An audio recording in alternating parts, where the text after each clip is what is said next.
country before. This action targets the deceptive shipping practices that have enabled the Kim regime to fund its dangerous weapons programs. Our actions target shipping and trade companies, vessels, and individuals across the world. That was the President and Treasury Secretary Steven Mnuchin announcing a new round of sanctions against North Korea, aiming to strangle the regime's finances and their ability to push forward with their nuclear program. Here now is Bruce Klingner, a former chief of the CIA's Korea branch. Bruce, my biggest question to you is, how do we make these sanctions really bite? Well, what we really need to do is continue the sanctions. So today's announcement is kind of on the one hand, on the other hand. They are the longest list of sanctions we've done on North Korea. They add to the previous list. But on the other hand, we're really still pulling our punches. We're not going after Chinese banks and the financial institutions which really are helping the North Korean regime maintain its nuclear and missile program. So there's things that we still are not doing that we should be if we really want to have maximum pressure. Yeah, and you know, we heard from the president today. He said our relations with China have never been better. So do you expect the president to insist more help from China and Russia as well?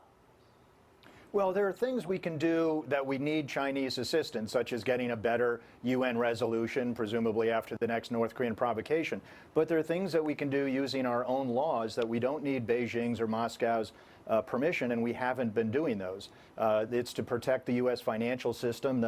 It's based on the fact that the vast majority of all international financial transactions in the world, including North Korea's, are denominated in dollars, which means they have to go through U.S. banks in the United States. So a Chinese entity that's facilitating North Korea behavior, it has to go through the U.S. system, and we've been pulling our punches against the Chinese entities. I want you to listen to this soundbite, Bruce, because this is what the president says could happen if diplomacy does not work.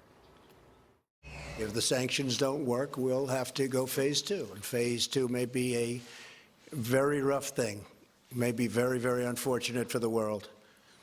But hopefully the sanctions will work. In your opinion, Bruce, what is phase two?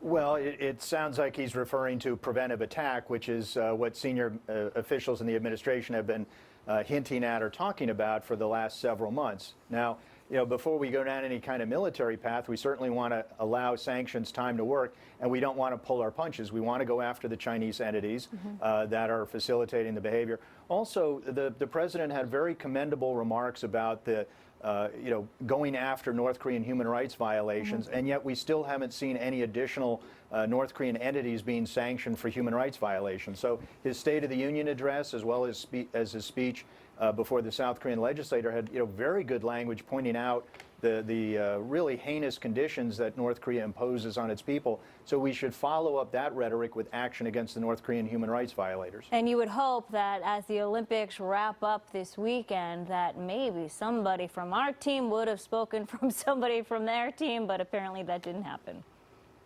Bruce? Right. Well, we had the White House announced earlier this week that Vice President Pence was going to meet with the North Koreans, including Kim Jong-un's sister, even though she's on the U.S. sanctions list. But then North Korea pulled out 2 hours before that scheduled meeting. So, once again, the U.S. has tried engagement. They've tried to reach out, both this administration and the previous administration, and it's been Pyongyang that has repeatedly rejected an open hand of dialogue. Bruce, thank you so much. Have a good weekend. Thank you. Thank you. I don't know what you get from talking to people like that. I don't know what you get from talking to people like that. They lie all the time. That's all they do. Meanwhile, the warning signs and symptoms